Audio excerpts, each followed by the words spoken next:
ایک تھے مہر صاحب عبد المجید سالک۔ مندرجہ ذیل تحریر اردو طنز و مزاح کی ایک شاندار مثال ہے۔ اسے دلچسپ انداز اور عمدہ تلفظ سے سنیں اور محظوظ ہوں اور اسی انداز میں پڑھنا سیکھیں۔ بھائی مہر اپنے کمالات صحافت، علمی قابلیت اور ہوش مندی میں کیسے ہی ممتاز کیوں نہ ہوں، لیکن جب کبھی انہیں کسی سفر پر جانے کا اتفاق ہو تو بچوں کی طرح ایک آدھ چیز راستے میں ضرور کھو آتے ہیں۔ بعض احباب کو یاد ہوگا کہ آج سے چند سال پہلے دہلی میں کانگریس کا اجلاس خاص دیکھنے گئے تو اپنی ٹوپی اور 70 روپے گم کر آئے تھے۔ اگر ایک آدھ دفعہ ایسا ہوتا تو ہم اسے سوء اتفاق سے تعبیر کر کے خاموش ہو جاتے۔ چونکہ اکثر ایسا ہوتا ہے، اس لیے ماننا پڑے گا کہ بھائی خود ہی اپنی چیزوں کی حفاظت نہیں کرتے۔ پچھلے دنوں آپ کو مغربی پنجاب کے ایک مقام پر جانے کا اتفاق ہوا۔ روانگی سے چند گھنٹے قبل اسٹیشن ماسٹر لاہور کو اطلاع دی گئی کہ آج رات کی گاڑی سے فلاں جگہ جائیں گے، لہٰذا ہمارے لیے اس ڈبے میں ایک نشست محفوظ رکھیے گا جو سرگودا کے لیے مخصوص ہے۔ اسٹیشن ماسٹر نے نشست محفوظ کر دی۔ رات کے 10 بجے بھائی مہر ریلوے اسٹیشن پہنچ گئے۔ ریل پلیٹ فارم پر کھڑی تھی۔ آپ نے بدحواسی کے عالم میں اللہ جانے کس سے پوچھا کہ سرگودا والا ڈبہ کہاں ہے؟ اس نامعلوم شخص نے جواب دیا کہ ابھی وہ نہیں لگا، سب سے پیچھے لگایا جائے گا۔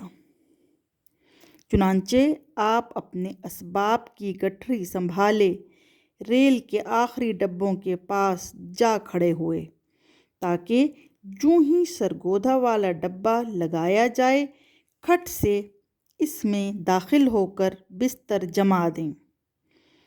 انہیں وہاں کھڑے کھڑے مدت گزر گئی، لیکن وہ ڈبہ خدا جانے کہاں بھاگ گیا۔ بعد میں معلوم ہوا کہ وہ ڈبہ تو ریل کے اگلے حصے میں انجن کے پاس لگا ہوا ہے۔ لا حول ولا قوت پڑھ کر انجن کی طرف بھاگے تو گارڈ نے سیٹی بجا دی اور ریل نے چل دینے کا تہیہ کر لیا۔ اب مہر صاحب ہیں کہ بھاگم بھاگ انجن کی طرف لپکے جا رہے ہیں۔ آخر خدا خدا کر کے وہ ڈبہ مل گیا۔ آپ اس میں داخل ہوئے تو معلوم ہوا کہ کمبخت اسٹیشن ماسٹر نے آپ کے لیے ایک بالائی نشست محفوظ کر رکھی ہے۔ ہم کہہ نہیں سکتے کہ اسٹیشن ماسٹر نے آپ کو کوئی ٹرنک یا بستر خیال کیا۔ بہرحال قہر درویش بر جان درویش آپ کو اسی پر اکتفا کرنا پڑا، کیونکہ باقی تمام نشستیں مخصوص تھیں۔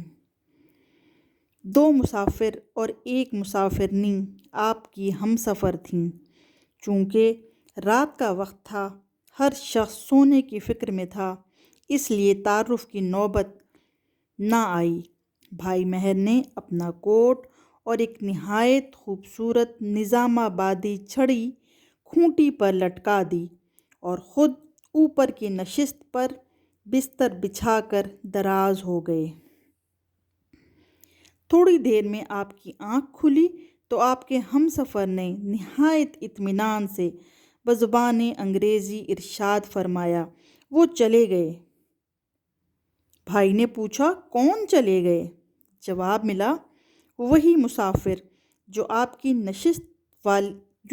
کے نیچے والی نشست پر قابض تھے۔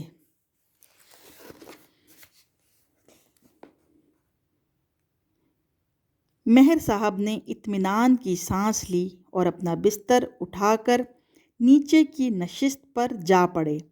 کیا دیکھتے ہیں کہ کوٹ اور چھڑی دونوں غائب۔ مظہر العجائب، یہ کیا معاملہ ہے؟ ڈرتے ڈرتے ہم سفر سے پوچھا، کیوں صاحب، یہاں میرا کوٹ ٹنگا ہوا تھا، وہ کیا ہوا؟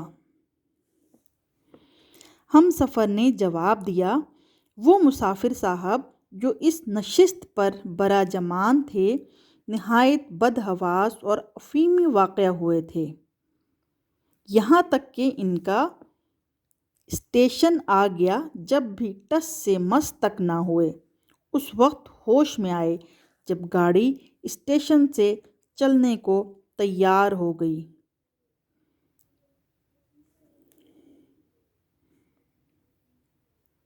ہڑبڑا کر اٹھے اور گاڑی سے اتر کر مجھے حکم دیا کہ میرا سارا سامان کھڑکی سے باہر پھینک دیجیے۔ میں نے آؤ دیکھا نہ تاؤ، ان کا ٹرنک اور بستر، ساتھ ہی کھوٹی پر سے کوٹ اور چھڑی بھی اتار کر باہر پھینک دی۔ مجھے کیا معلوم تھا کہ وہ دونوں چیزیں آپ کی ہیں۔ بھائی مہر یہ سن کر بہت بھنائے، مگر کیا کر سکتے تھے، خون کے گھونٹ پی کر چپکے ہو رہے۔ وہ تو اللہ کا بڑا فضل ہوا کہ آپ نے سونے سے پہلے بٹوا کوٹ کی جیب سے نکال کر سرہانے رکھ لیا تھا، ورنہ سفر سے واپس آنا تو درکنار، منزل مقصود تک پہنچنا بھی ناممکن ہو جاتا۔ کوٹ کی جیب میں کچھ ضروری یادداشتیں اور کنجیاں تھیں جو اللہ جانے اس وقت کس کے قبضے میں ہیں اور وہ انہیں کیوں کر استعمال کر رہا ہے۔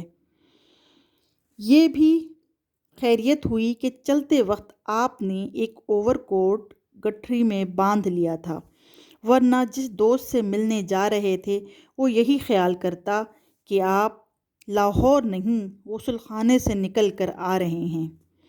آج کل مہر صاحب پر صبح کی ہوا خوری اور ورزش کا جنون سوار ہے۔ جنون اس لیے کہ اس قسم کے دورے پیشتر بھی پڑ چکے ہیں، جن سے چند روز کے بعد اللہ کے فضل سے صحت حاصل ہو گئی۔ انشاءاللہ موجودہ دورہ بھی چند روزہ ہی ثابت ہوگا۔ 25 اپریل کا ذکر ہے۔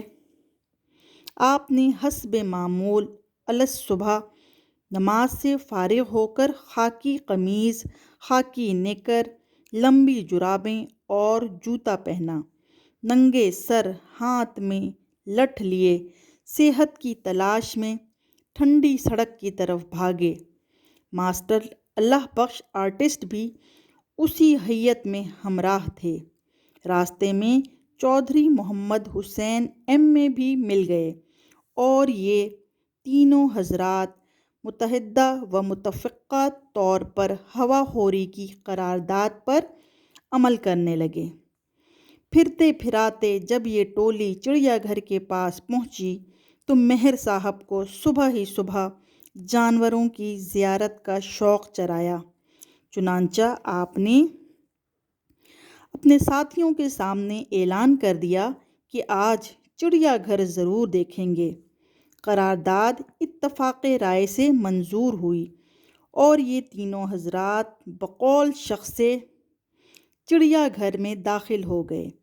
انہوں نے پرندوں کے چہچہے سنے، ہرنوں اور 12 سنگھوں کی قلانچیں دیکھیں، شیروں کی آنکھوں سے آنکھیں ملائیں، بگلے ملاحظہ فرمائے، یہاں تک کہ بندروں کی باری آ گئی، جن میں سے مشرقی افریقہ کا بیبون مہر صاحب کو خاص طور پر دلچسپ معلوم ہوا۔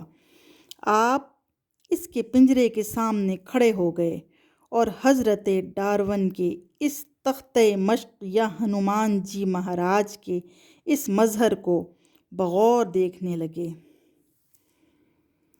مہر صاحب کا بیان ہے کہ عین اس وقت بندر کو خدا جانے کیا سوجھی، وہ اپنے ہاتھ کی ایک نہایت سری اور پھرتیلی حرکت سے مہر صاحب کی آنکھوں سے اینک اتار لے گیا۔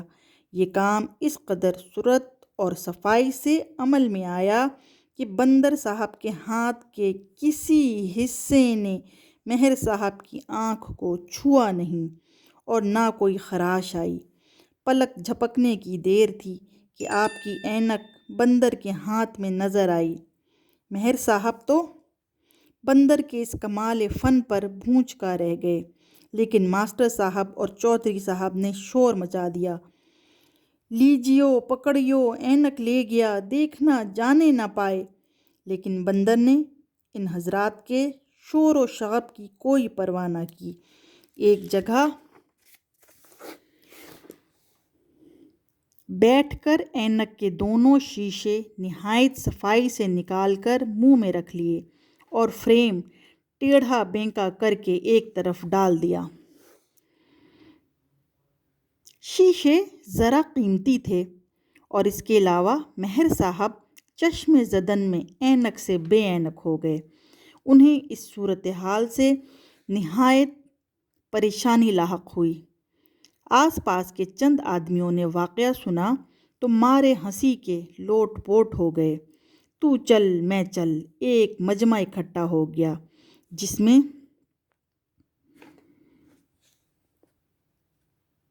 لڑکے بالے، جوان مرد، عورتیں، ادھیڑ عمر اور بوڑھے سب ہی شامل تھے۔ ہر طرف یہی چرچا ہونے لگا، بندر نے بابو جی کی اینک اتار لی۔ مہر صاحب ٹھہرے خلوت پسند آدمی اس تشہیر سے بے حد گھبرائے۔ مجمع میں ہمدردی کرنے والے کم تھے اور ہنسنے والوں کی تعداد دم بدم بڑھ رہی تھی۔ دو چھوٹے لڑکے نقیب کے فرائض انجام دینے لگے۔ وہ ہر شخص کو پکار پکار کر کہہ رہے تھے، وہ دیکھو بابو جی کھڑے ہیں جن کی اینک بندر نے اتار لی، اور مہر صاحب تھے کہ شرم کے مارے زمین میں گڑے جاتے تھے۔ ماسٹر اللہ بخش بھاگ کر چڑیا گھر کے ایک ملازم خاکروب کو بلا لائے اور اس کی خدمت میں استغاثہ کیا، میاں بھنگی، تمہارے بندر نے ایک بہت بڑے انشا پرداز اور مدیر کی اینک اتار لی ہے اور شیشے نکال کر منہ میں ڈال لیے ہیں، خدا کے لیے کچھ مدد کرو۔ خاکروب کہنے لگا، صاحب آپ نے کمال کر دیا، اس بندر کے جنگلے کے پاس تو کوئی پھٹکتا ہی نہیں، یہ 20 بابوؤں کی جیبوں سے رومال اور گھڑیاں اڑا چکا ہے اور اینکوں کا تو کچھ شمار ہی نہیں۔ جانور کا مزاج بادشاہوں کا سا ہوتا ہے، اب وہ خود ہی منہ سے شیشے نکالے تو ہاتھ آئیں، اور تو کوئی تدبیر نہیں۔ اس کے بعد مہر صاحب اور ان کے رفقا نہایت صبر و شکیب سے انتظار کی گھڑیاں گننے لگے۔ خاکروب اور دوستوں نے بہتیرے جتن کیے، لیکن بندر نے شیشے منہ سے باہر نہ نکالنے کی شاید قسم کھا رکھی تھی۔ ماسٹر صاحب نے بندر کے آگے کچھ بھنے ہوئے چنے ڈالے کہ وہ منہ کھولے اور شیشے باہر آ گریں، لیکن وہ کمبخت چنے بھی کھا گیا اور شیشے بدستور منہ میں ہی رہے۔ خاکروب نے بھی بے انتہا کوشش کی، لیکن کامیابی نہ ہوئی۔ آخر کار کئی گھنٹوں بعد بندر صاحب کو خود ہی ان لوگوں پر رحم آ گیا اور اس نے شیشے نکال کر زمین پر ڈال دیے۔ فالحمدللہ علی ذالک۔ خاکروب نے شیشے لا کر مہر صاحب کو دیے اور ٹیڑھا بینکا فریم بھی مہیا ہو گیا۔ مہر صاحب کی جان میں جان آئی۔ وہیں سے تانگا لے کر سیدھے لوہاری منڈی میں شیخ امیر الدین مشہور چشمہ ساز کے ہاں پہنچے، شیشے صاف کرائے اور فریم کی مرمت کرائی۔ صبح 5 بجے سیر کو نکلے تھے، 12 بجے گھر واپس آئے۔ ایسی سیر بھی آج تک کسی نے نہیں کی ہوگی۔ اللہ کا شکر ہے کہ اینک مل گئی۔ شیخ امیر الدین کا بیان ہے کہ اس سے پیشتر ان کے پاس ایسی 15 اینکیں مرمت کے لیے پہنچ چکی ہیں، جنہیں اسی بندر نے چھین جھپٹ کر خراب کیا تھا۔ خدا اس بندر کو انسانیت عطا فرمائے۔